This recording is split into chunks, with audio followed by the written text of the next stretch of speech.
In the flickering shadows of the silver screen, a titan emerges from the sepia-toned past. J. Robert Oppenheimer, the father of the atomic bomb, stands before us, not as a warmonger, but as a man grappling with the monstrous consequences of his creation.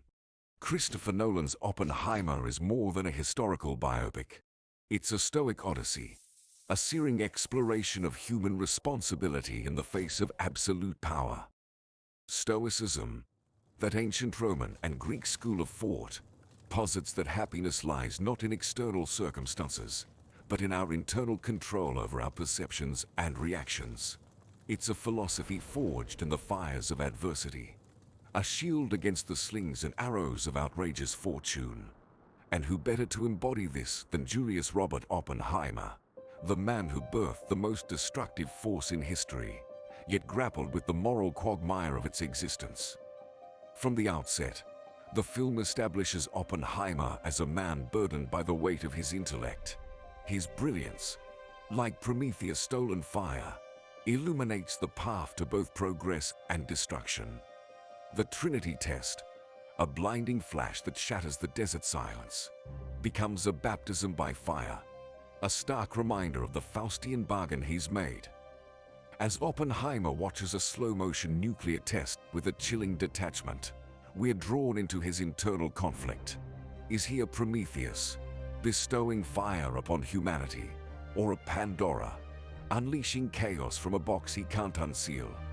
The film masterfully blurs the lines, forcing us to confront our own existential anxieties about the nuclear age and the choices we make in its shadow.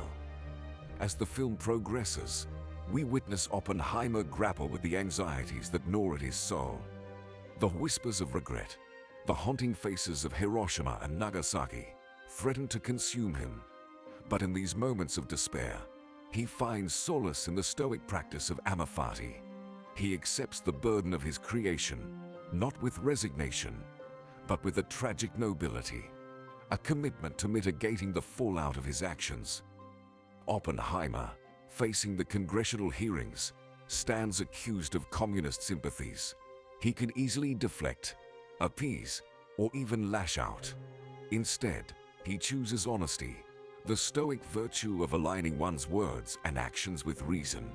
His unwavering integrity, even in the face of political firestorm, is a testament to the power of living according to one's principles. This is Stoicism in action, facing adversity with reason and courage, accepting responsibility for one's actions, and seeking justice even in the face of personal ruin. But Oppenheimer isn't just a paean to Stoic virtues. It also confronts us with the existential questions that haunt this ancient philosophy. Can one truly live a virtuous life in a world ravaged by war and injustice? Can reason truly conquer the primal fear of annihilation, the ever-present specter of nuclear winter? The movie doesn't offer easy answers. It doesn't paint Oppenheimer as a hero or a villain, but as a complex, flawed human being grappling with the monstrous consequences of his genius. But it does offer a Stoic framework for navigating the moral minefield of our own lives. It asks us, how will we react to the challenges we face, the choices we must make, and the shadows of our own creations? Will we succumb to fear and despair, or will we find the strength, like Oppenheimer, to face the abyss with courage, wisdom, and a flicker of hope?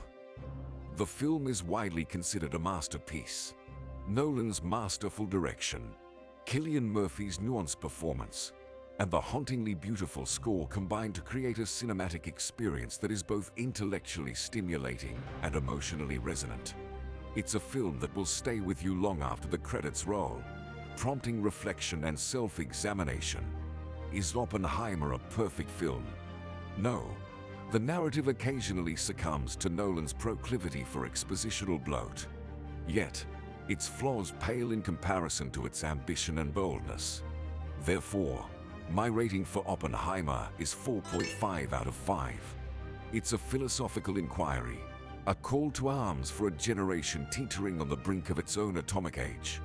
If you see it, ponder its questions, and let Oppenheimer's Stoic struggle illuminate your own path in this ever-uncertain world.